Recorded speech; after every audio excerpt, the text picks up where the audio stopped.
Om Purnamadaha Purnamidam Purnat Purnamudachyate Purnasya Purnamadaya Purnamevavashishyate. Om Shanti Shanti Shanti.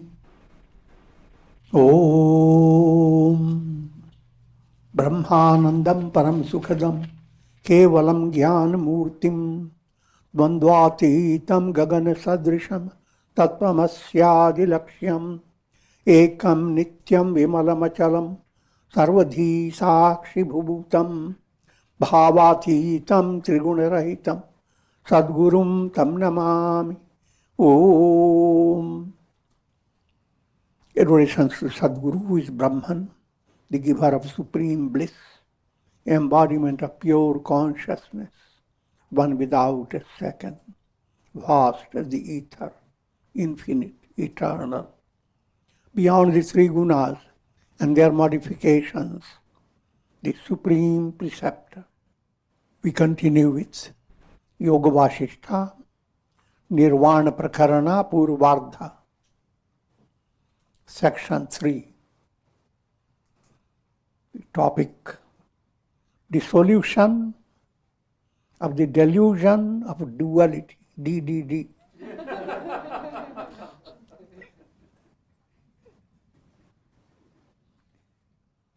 Sage Vasishtha continues to give profound insight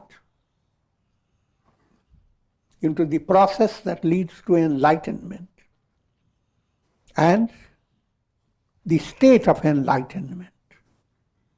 What are the characteristics of one who has attained enlightenment? This visible world arises due to delusion pertaining to essential nature. When the delusion is removed by knowledge, this world is recognized as Brahman only. Then duality is ceased to exist. This is a very simple point and yet very profound. Simple point. All that you are experiencing, you cannot consider them real. If you are open to your deeper evaluation of how things are. Because all your experiences are the magic of your brain and nervous system. Like all that you see through your iPad and through your computer website, lots of things you see. But not a single thing can you touch, nor can you really possess it. You can order all types of foods and they show up in the computer with soft vapor coming out of it. But nothing can you really hold on to. Jokingly, I'm trying to describe the role of mind. Mind is totally different from your nervous system. It's just like the energy that is flowing through your computer that creates all that. That mind again is absolute, cosmic mind. It's the mind behind all computers. That's the whole company there, computer company. I'm jokingly telling that.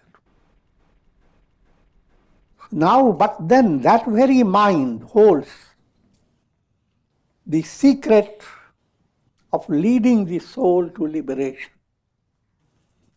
It is that mind that has caused bondage.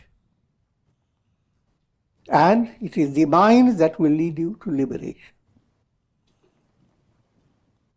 Brahman is the ocean of fullness, wherein fullness flows into fullness.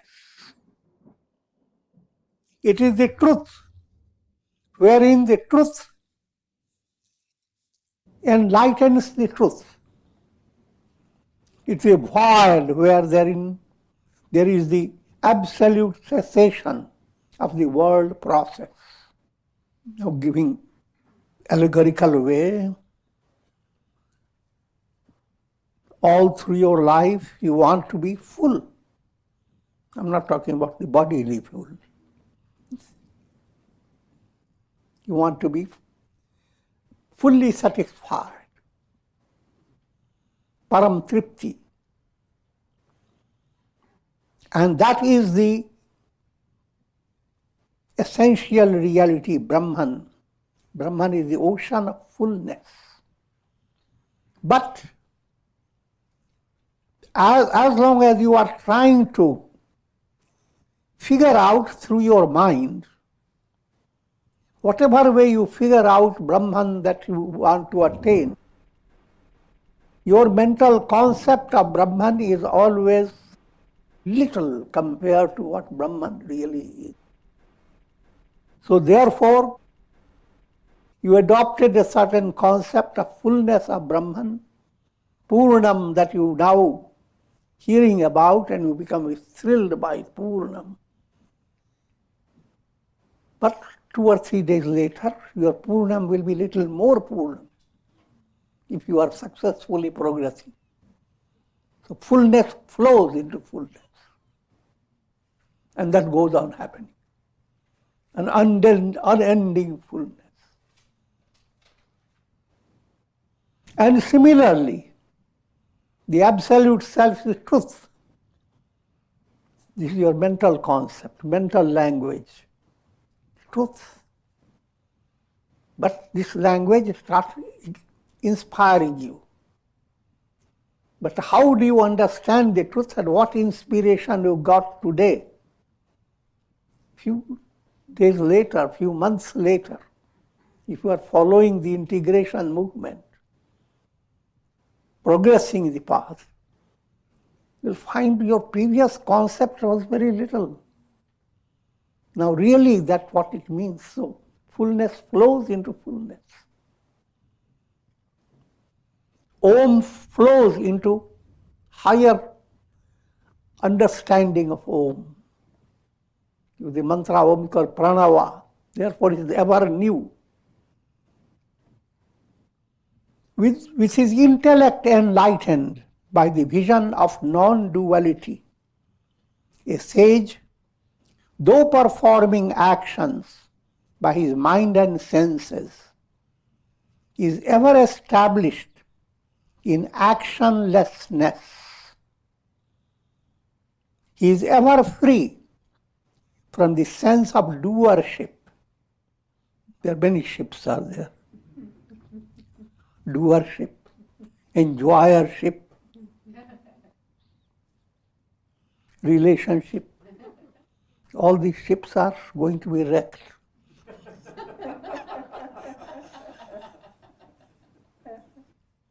First, your attention should go, who is the real doer? Who is the enjoyer?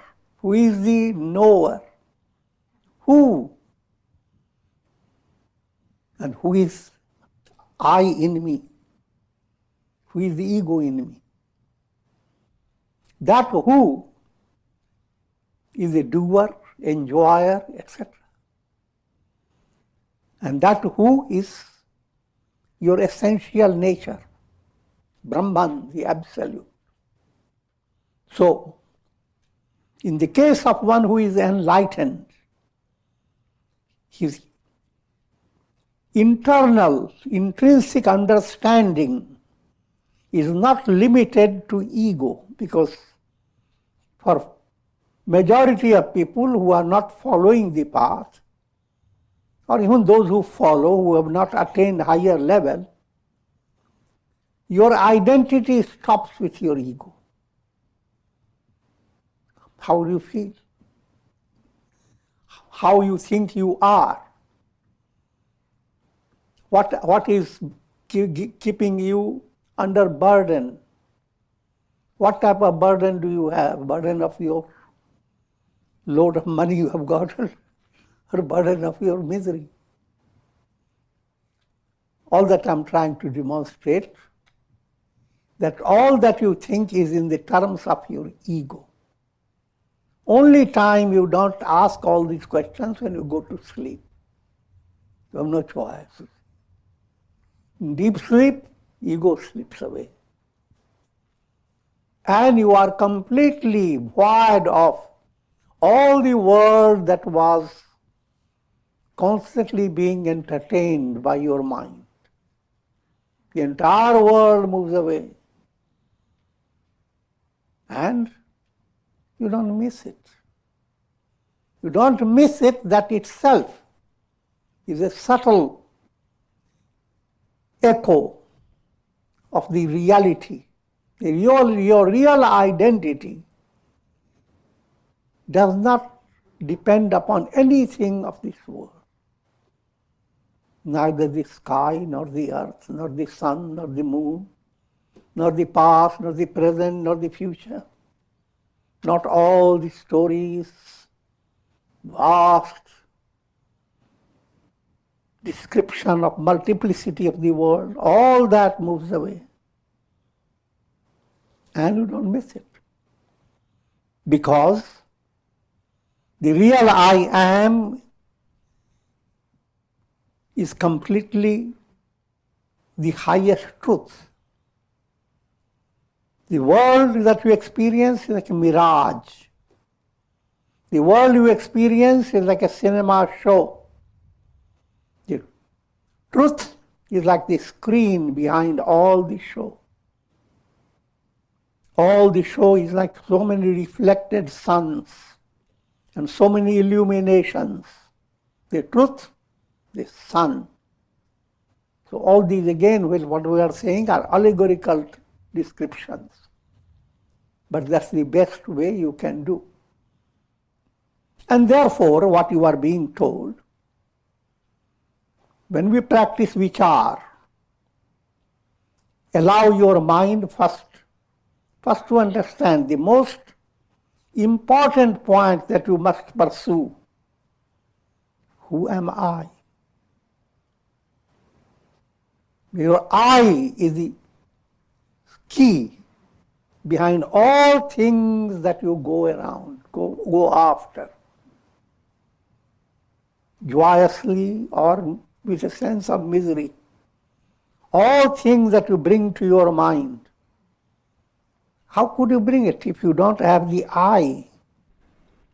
It is for Atmanastu kamaya sarvam priyam bhavati. For the sake of that I, all becomes dear. What is that I? Who am I? And when you open that, then comes role of affirmation, listening to satsanga, doing your own thinking process. Allow your mind to hold the ideal to be realized. That aham, the real aham, is void of egoism. Egoism called ahamata. The real I am is void of mindness, mamata, void of ahamata, void of mamata, the void of asserting, I have done this. This, I didn't do that, he did it. Especially if it is something not so commendable. But I will not lead you to that joke. And bhokta.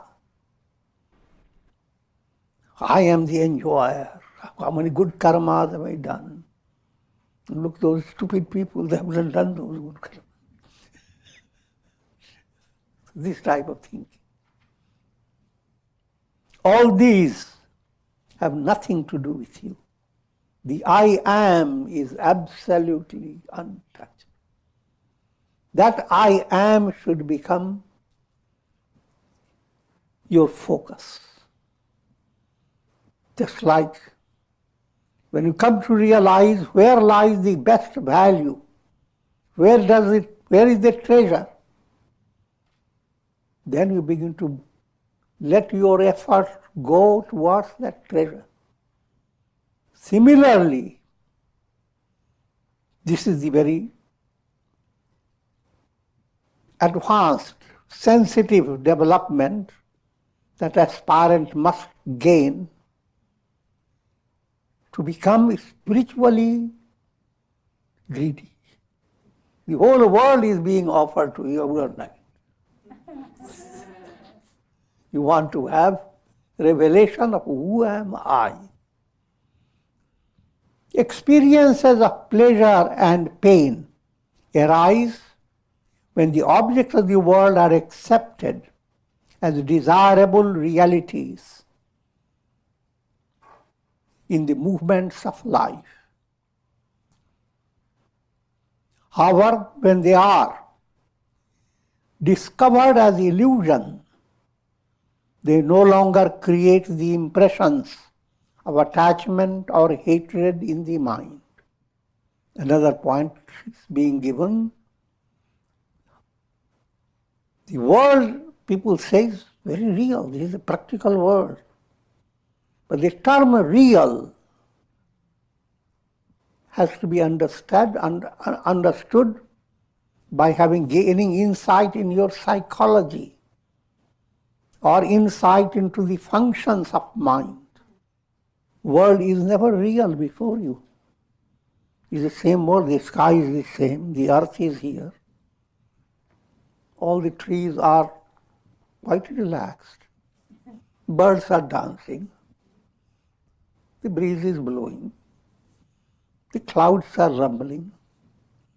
People are grumbling.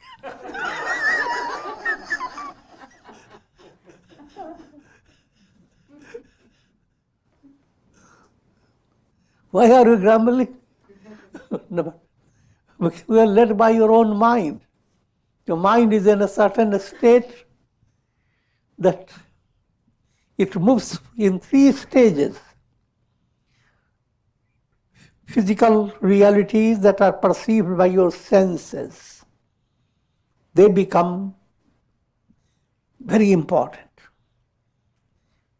Next stage, your sentiments become more important than the physical realities. Third stage, your intellectual insight becomes more important than these 2. These 3 are always mixed in your experiences. So therefore, which reality you are holding on to? Each reality is a shaking reality. You did meditation, you did your yoga mudra, and you felt, oh, nothing. Whole world is gone. Om is singing everywhere. But is that real? Soon you will start thinking, but where is my tea? I'm joking. And similarly, your mind is shifting from one reality to another in 3 directions. Therefore, sannyasa demands renouncing all the 3, the physical, sentimental, intellectual. And by doing that, you have gone beyond the chitta and all its projections. O Rama, inwardly, let your vision be like the serene and pure sky, while outwardly continue to perform your duties with the spirit of detachment. The type of detachment you must promote is being described in an allegorical way. How detached you should be, that detachment will become possible when you become enlightened. And how does that detachment look like? It's like Akasha. You have become the sky. And all that happens in the world, in the three planes, they are clouds. So don't get clouded. Have all the clouds, but don't get clouded. You are the sky. The sky has no burden, has not been burdened by clouds. And clouds can create all things, and we have the proof. These clouds are agreeing with me. They're rumbling. Soon, by tomorrow, you see, the sky is absolutely free. So all the rumble, grumble, and the thunder and all that has not make even a little taint, has not created even a little scratch in the sky. That is what's called Jivan Mukti. Let all things happen, but your soul's status, it has not gathered a pinch of karma. And it has moved on to its own revelation, Aham Brahma. His vision is, I am the sky, while outwardly continuing to perform duties with the spirit of detachment. Even when confronted by a cruel enemy who is ready to cut off your head, you should see in him the presence of the beloved self, who sees, he who sees thus is the knower of the self. That's at the highest status. And that illustrated by great sages like Mahatma Gandhi himself. Though shot down, he offers mantra, Shri Ram, Shri Ram, and expresses a feeling of people who have done it, may they be forgiven. Sabko sanmati de Bhagavan. Lord Jesus does the same. They know not what they do. O Lord God, forgive them. So we are more concerned for those who are afflicted by bhavavyadhi, the disease of the world process. And they are the ones who are going to follow their karmic process. And as a sage, your heart has always a profound mission to aid every soul around you to be inspired. Sabko sanmati de Bhagavan. But that is not a responsibility on the part of a Jivan Mukta. It is a spontaneous, just like it is not the responsibility of your flashlight to flash out. I'm joking. It's not the responsibility, it's for the sun. Sun shines. So Jivan Mukta shines, a flower blossoms without the project of distributing fragrance, whom the fragrance should go. The wafting of the fragrance, flower has no responsibility about it. Doesn't have how much I should give, whom should I give, nothing of the sort. That's what I'm trying to explain to you. So, a Jivan Mukta, automatically, sahaj, spontaneous, creates a tremendous impact upon the world around him.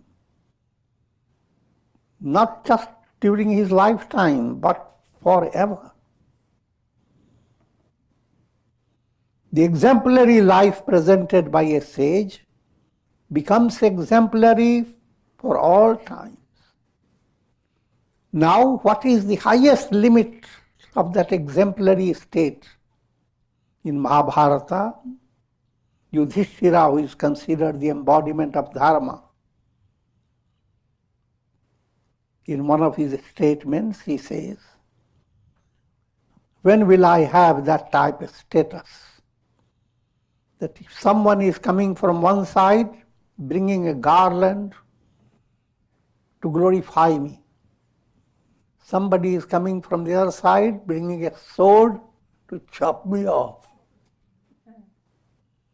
And I could look at both of them with the same smile.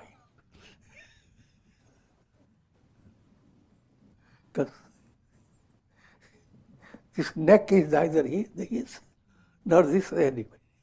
Your neck is based on your karma, how long your body will be. So none of them has any authenticity in their action. They think they are the one who is doing it. So let them believe that they are the one who are destroying. The reality is, a sage is being led, or everybody is being led by law of karma, by God.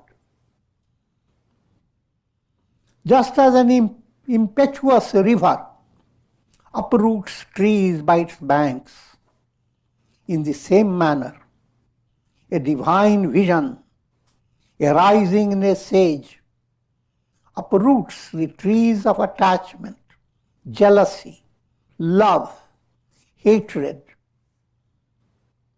Such a sage becomes free of pleasure and pain. Now, another illustration of the sage, he is like an impetuous river, big destroyer. What is he destroying? Trees that people enjoy, lush trees, trees of attachment. Another type of trees you enjoy, jealousy. Lot of thorns with lot of flowers, red flowers. Like and dislike. Love and hate.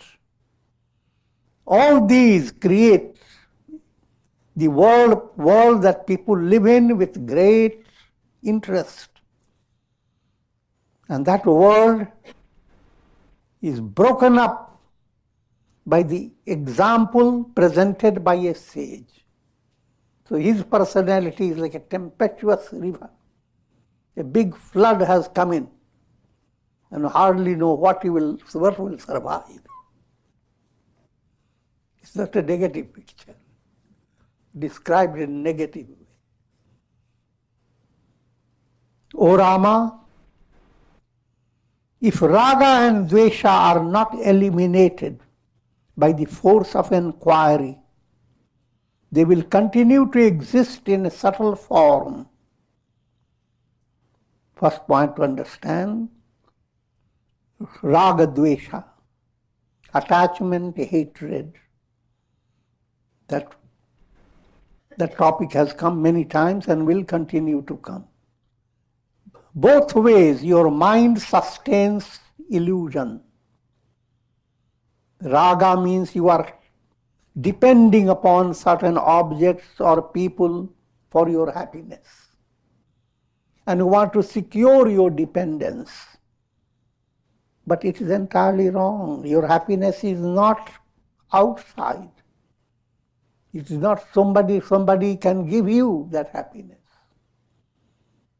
Your happiness is your own essential nature. If happiness is coming through objects or people around you, that happiness is coming from that Supreme Self, who is your reality and the realities of all. So if at all you recognize joy coming from outward source, for you it is not outward source, it's coming from God. In other words, instead of being attached to your relatives, your near and dear ones, or instead of hating them because they have not satisfied you, turn your attention to God. All people around you are channels of God's will. And any good thing you receive, thanks to God. That doesn't mean that you turn your back to this person who has given you good comfort. Recognize the person, himself or herself, is the same identity. Aham Brahmasmi, everyone is Brahmas. Everyone is Brahman. So that type of attachment you are developing, of mutual help to make people recognize goodness. If that relationship develops, that's the spiritual ideal of building up real humanity. And that's the path leading to world peace. Continue with the topic of Raga Dvesha, attachment and hatred, and what we are pointing to, sage becomes free of kleshas, afflictions. And again reminding you of the 5 points, 5 fingers. Ignorance, egoism, attachment, hatred, and fear of death. All these 5 go together. And the mind is gripped by these 5. These 5 are the fingers of the devil. Your mind is a little pet, grabbed by the 5. You don't know what really love is, but you are the pet of the ignorance. Mind entertains them all as if there's a cozy experience. Fearful thoughts, sorrow, shock, frustration, they come so softly. How cute.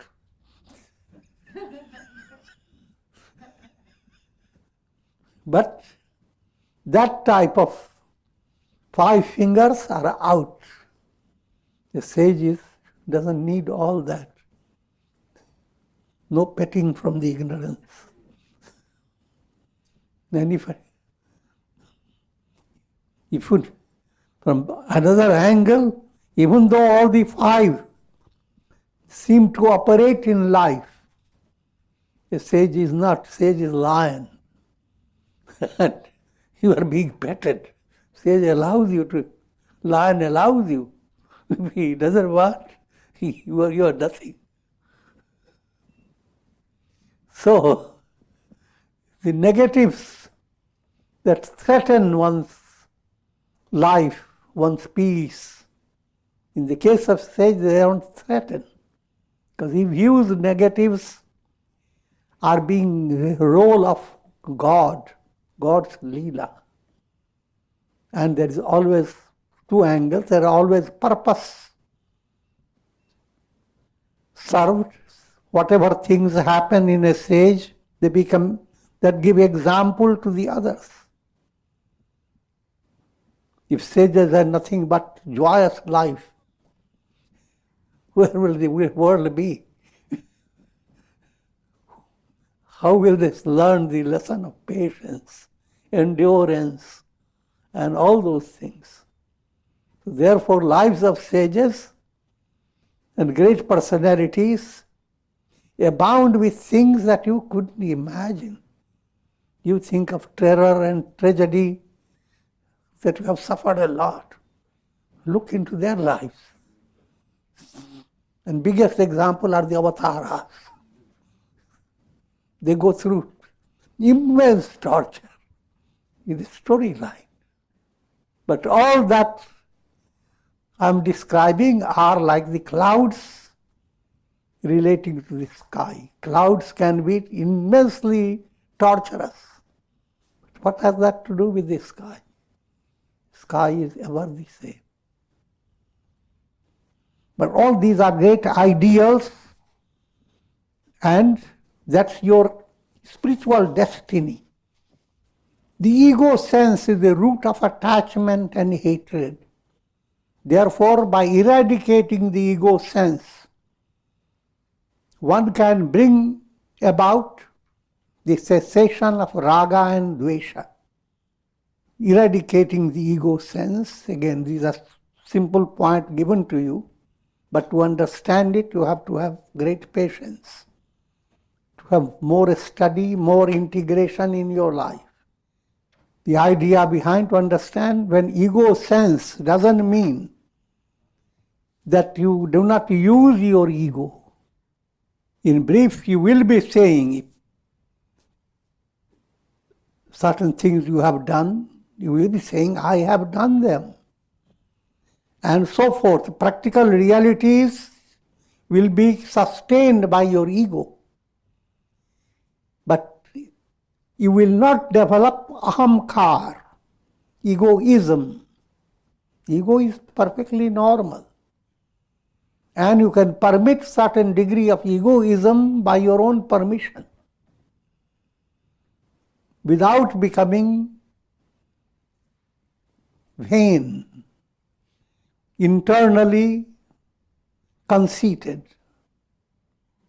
So that type of movement occurring in your sense of identity, ego. Ego is your sense of identity. This is me. That me goes through transformation. And biggest transformation begins to occur when your ego surrenders. When the spirit of surrender sweeps through your ahamkar, car goes away. Simply ego stays. Otherwise, ego is being carried away in the car of ignorance. Ignorance kidnapping you. That great soul who does not develop identity with the perishable body or a sense of possessiveness towards the objects of the world, nothing exists, nothing belongs to me. That type of understanding is saintly understanding. But he who does not have that, his intellect becomes deluded. But in the case of who has this type of understanding, that I am not the perishable body, the idea, I am the enjoyer, I am the doer, that's not real. When that has become perfect within one's personality, then that's the characteristic of enlightenment. Even if he were to destroy all these worlds, yet he is not the destroyer, nor in any way involved in karma. Certain big declaration from the scripture. Try to understand this type of statement. Immature personality, having grasped this type of statement, sticks to it. Led by his ego, he hurts others. And when people ask, you have been in the ashram and you are doing all this like that? He looks at him with glaring eyes and says, don't you know, my kundalini has been awakened. I'm not like you. Never say to me like that.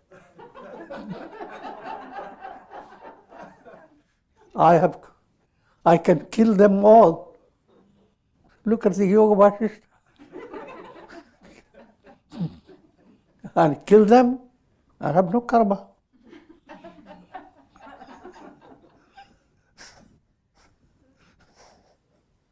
So don't act stupidly. So, all that I'm leading you to understand a simple fact. If you become enlightened, you are Brahman. Being Brahman, you are performing everything that is performed by Brahma the creator, Vishnu the sustainer, Shiva the destroyer. When Shiva destroys them all, he has not destroyed anything. So it is from that state this description has come. It has nothing to do with a sage can literally, practically hurt people. He will not hurt even an ant.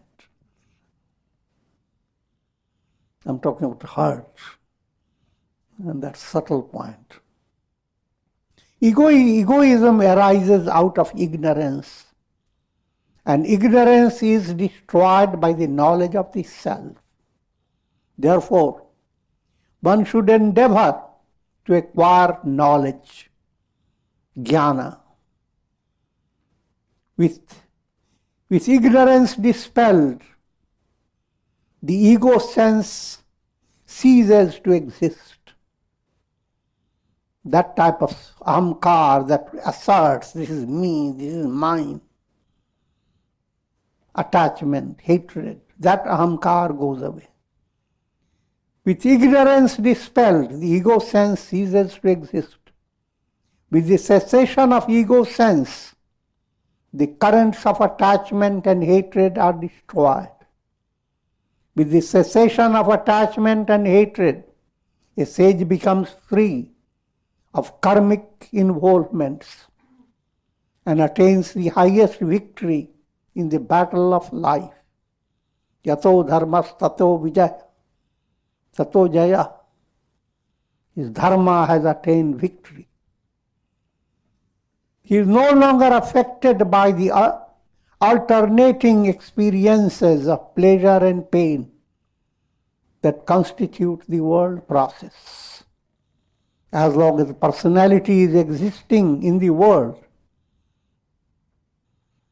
is always blended with raga dvesha, pleasure, pain, attachment, hatred, gain, loss.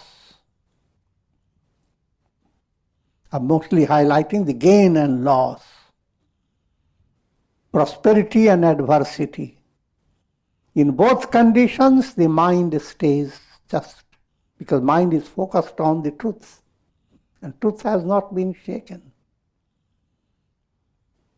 That's what we brought out in the Tulsi Ramayana, glorifying Rama, prasannata mayana gata bhishekata, tathana mamle banavasa dukata, mukhambuja shri raghunandanasya me, tadastu sa manjula mangala prada.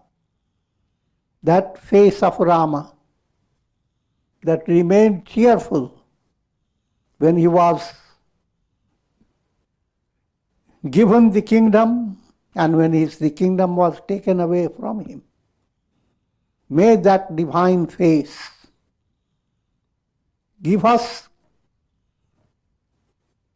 auspiciousness, tender shoots of auspiciousness every day. If you install that face as your ideal and you want to grow in that image, every day will bring to you a new, delightful opening for a higher level. Every day will be purposeful. That's called Manjula Mangala Pradha. Mangal is auspiciousness. Manjul, tender buds. So all the auspiciousness doesn't dump upon you immediately. Day by day you get little more. And with this I will conclude.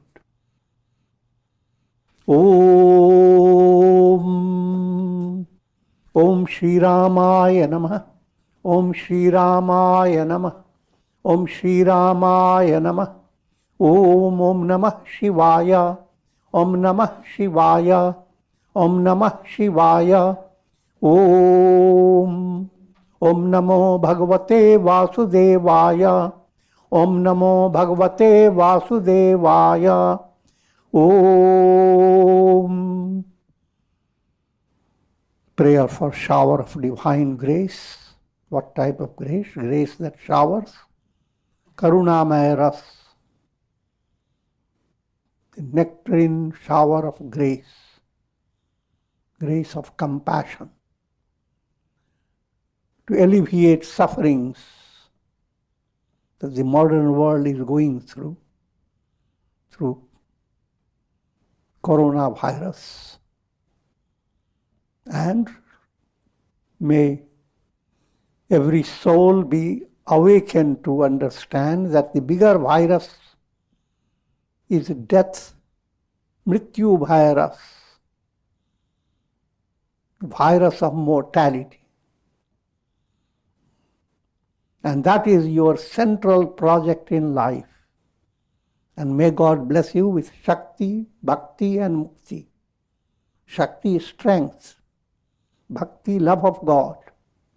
Mukti, a revelation.